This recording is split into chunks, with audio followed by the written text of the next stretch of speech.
core group was formed in Germany. The Hamburg cell, right? The Is that what it was Hamburg called? cell, exactly. Mm-hmm. They called themselves Atta al-Shihai, I think. Al-Shahi, yeah. Al-Shahi. Yep. Yeah, they were educated in fluent English, and it states that they're not the stereotypical image of a terrorist, which is insane. But yeah, they went through training and preparation, attended flight schools in the U.S. Yeah. I need glasses, I think. Yeah. No, so yeah, so they all came to the, not to take your thunder, so go ahead. Yeah, no, I was just going to say, so 19 total hijackers. And the interesting thing is they were from 4 different countries, but most of them were from Saudi Arabia. One was from Lebanon, one was from Egypt, and one was from the UAE. Emirates, yeah. Arab Emirates. So it's interesting how the hijackers came here. They all came here on different timelines. Some of them came super early. The pilots came. They were doing flight training, like Dan said, simulated flight training at one point. Then they moved to flying actual, like crop dusters and stuff like that. What is a crop duster? Just because I don't know. It's like a smaller plane. Remember like what a Cessna? Remember what Keegan would fly out of Nashua Airport? Oh yeah. Those type of things. Yeah. So And they it did sprays that. the crops. Right. So Mohammed Atta, he actually did his flight school in Florida. And by the way, guys, Mohammed Atta, he's the ringleader of the hijackers. So he's the guy that Osama bin Laden put in charge, basically. He was the lead pilot. Right. Everyone was kind of under him. He orchestrated most of it. So I can go more on him, or do you want me to keep doing about the general background of everyone? Let me say one quick thing as well. Yeah. So we're gonna name. So the other. A lot of them, by the way, sorry to cut you off. No. A lot of them we shouldn't even name because them, like they were just muscle in it. That's what what I was gonna like. They were also here illegally. Really? Because from what I saw, that they came to the U.S. legally. Well, 8 cities over 19 months. Their visas were legally. They had fake documents, though. Yeah. No, legally. Sorry, legally obtained. I read it wrong. Okay, so once again, Atta is the one that flies. Is it Americans? Yeah.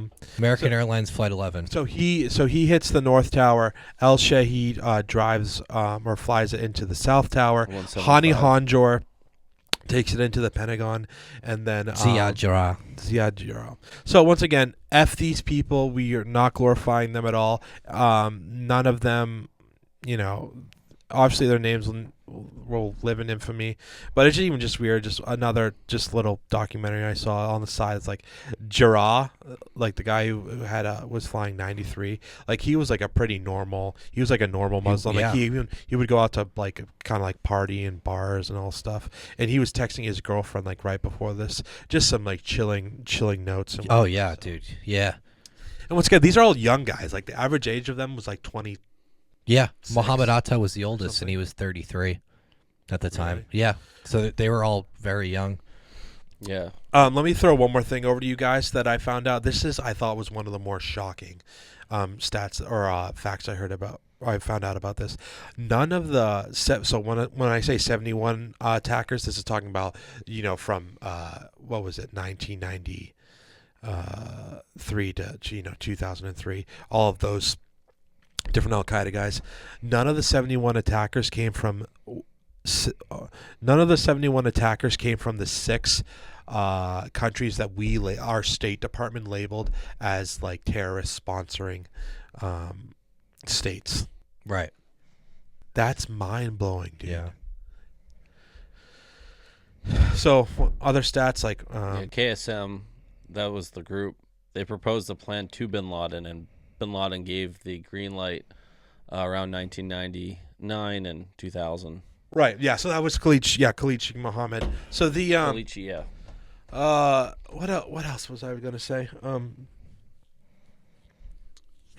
Yeah. So all these guys too, like they had education. These weren't like. Oh yeah. These weren't like uneducated, like, for lack of a better word, bumpkins. These were like normal. Once again, what is it? 16 out of 19 of these hijackers are Saudis. Yeah. And if you want, I can go into Mohammed Atta because Let's go into Atta, bro. Dude, the education thing. So he studied architecture in Germany. Did he really? Yeah, at Cairo University. So he's the Egyptian one. He grew up in Egypt. He was always a weird guy. Like people would describe him as like very solitary and antisocial, and like would get mad at random people for. Yeah, his dad like repressed him as a child. Repressed him. Yeah, so he was weird. He always like stood out. And he was like the perfect guy to get radicalized by Osama bin Laden because he had like the hatred for Americans. He shared that. Right. He was like very involved with the religion. And I also know he did do like a couple things to try to be like normal within Germany. Like he tried to meet friends and stuff like that. It didn't work out. Well, he was basically like he didn't do anything in college. Like he just went to his room. Right. But then I saw something like he was the perfect guy for this because he was an outcast in the Muslim society. He tried to be Muslim society. Yeah, yeah. Oh, okay. I didn't know that. He tried to come back and be normal. That didn't work out. So then he went all the way down. Was he the one that got radicalized through Grapes of Wrath? Because that was the one where Israel was bombing Lebanon. I think that's what he personally got radicalized. I'm not sure, dude. But I do know. Have you seen that? There's a video of him like sitting with a leader. It's not of like, Al Qaeda. Of Al Qaeda, and Al Qaeda, and that's where a good. They're discussing the events. They're like, "You're gonna get martyrdom. People are gonna celebrate you." All this. There's stuff. a video of this. Yeah. Oh my you God! Can pull You it should up. send it. Yeah, I should have. But he has like a beard. He has like the rags on that they wear. And he's like, you know, like the dungeon-looking places that Bin Laden would do his interviews. Yeah, like it looked like that. It looked like a cave, and they were promising him like eternal, paradise and martyrdom, and people are gonna celebrate you till the end of time and all this stuff. Yeah.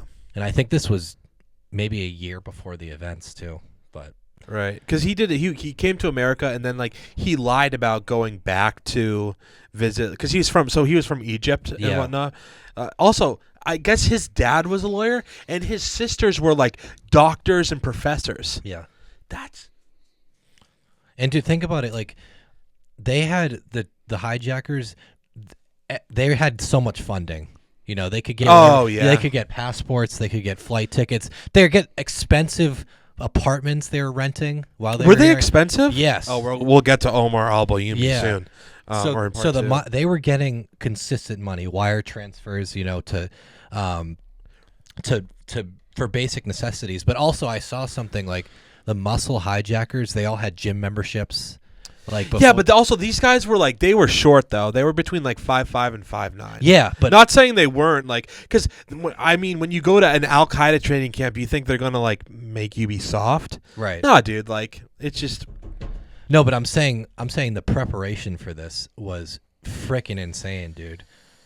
Like years, man. Like years, yeah. It's like people. I don't know if people will think this way, but it wasn't just a spontaneous thing. It's years of careful planning. Well, you see all these. I mean, look what we all just laid out. Right. Like I said, we talked about all these different attacks.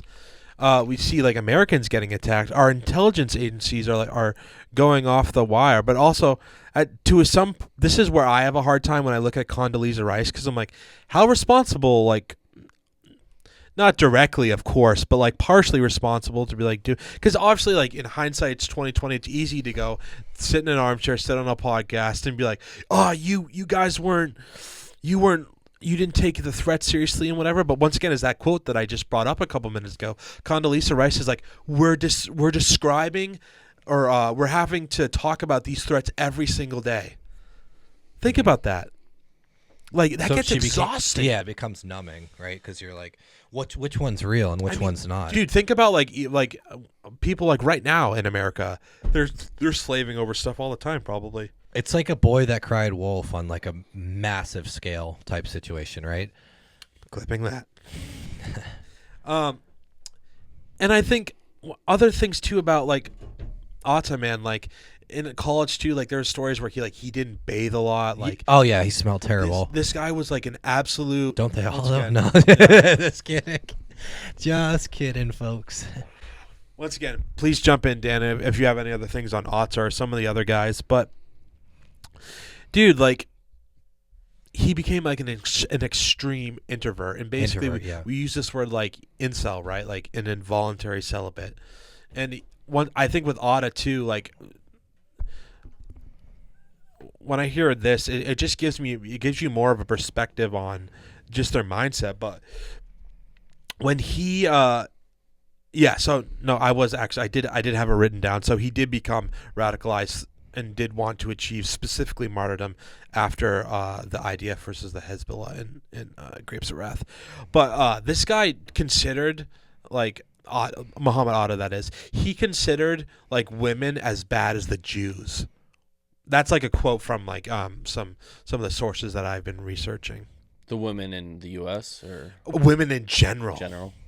And so he thought all women were powerful with their body, their sexuality, and corrupt men. Once again, you see this in Saeed Qutb, who was, once again, beginning Islamist, terrorism in Egypt.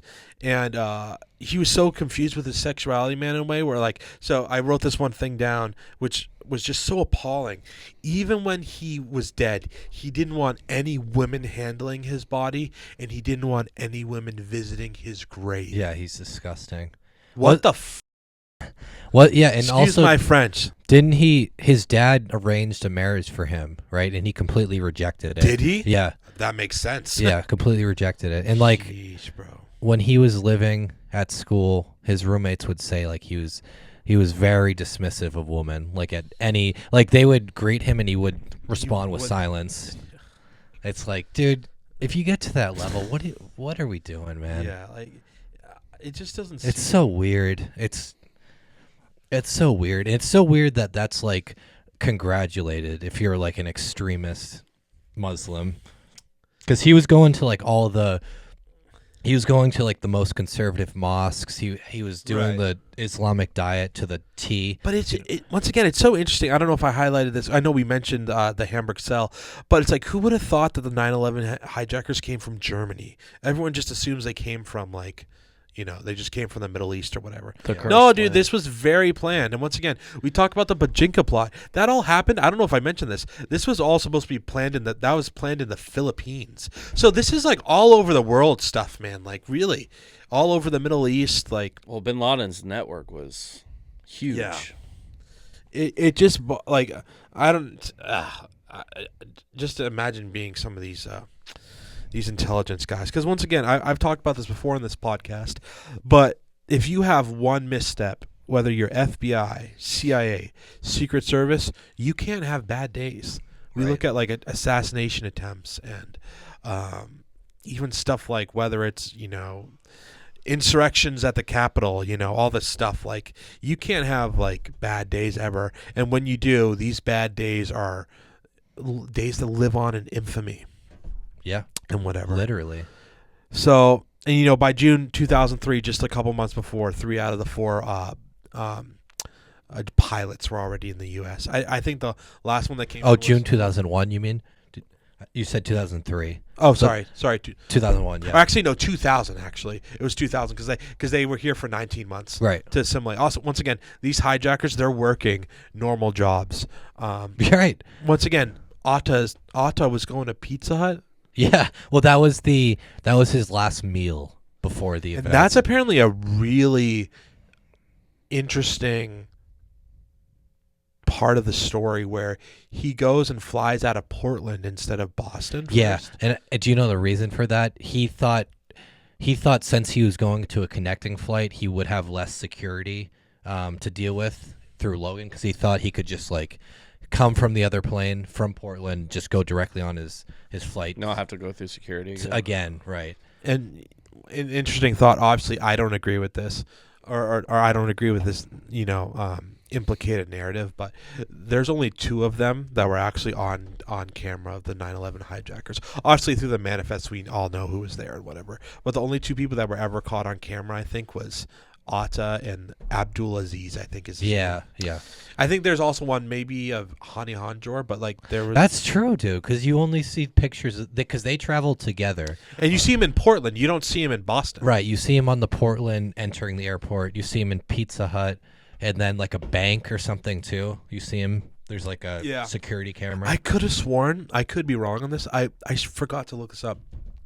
I think one group of the 9/11 hijackers, like I think maybe some of the more unknown guys, I think one of them like that was in a hotel beforehand, like they tried to get like solicit prostitutes, which is so interesting because like that's how you know like this ideology is bullshit. It's not actually Islam. I just heard something on Julian Dory about this. Shout out to him. They're like, this guy was explaining that some of the suicide bombers who are going to be martyrs, some of the Islamic leaders will be like, oh, you're going to go to reach your destiny. You can do whatever you want before that. You can have drugs if you want to. You can have what a sex. lie, you can dude. have, you What can a have sex lie. with prostitutes. Yep. You can get drunk. So all that stuff, you're still clean even if you do that, but we're giving you that chance because you're a martyr for our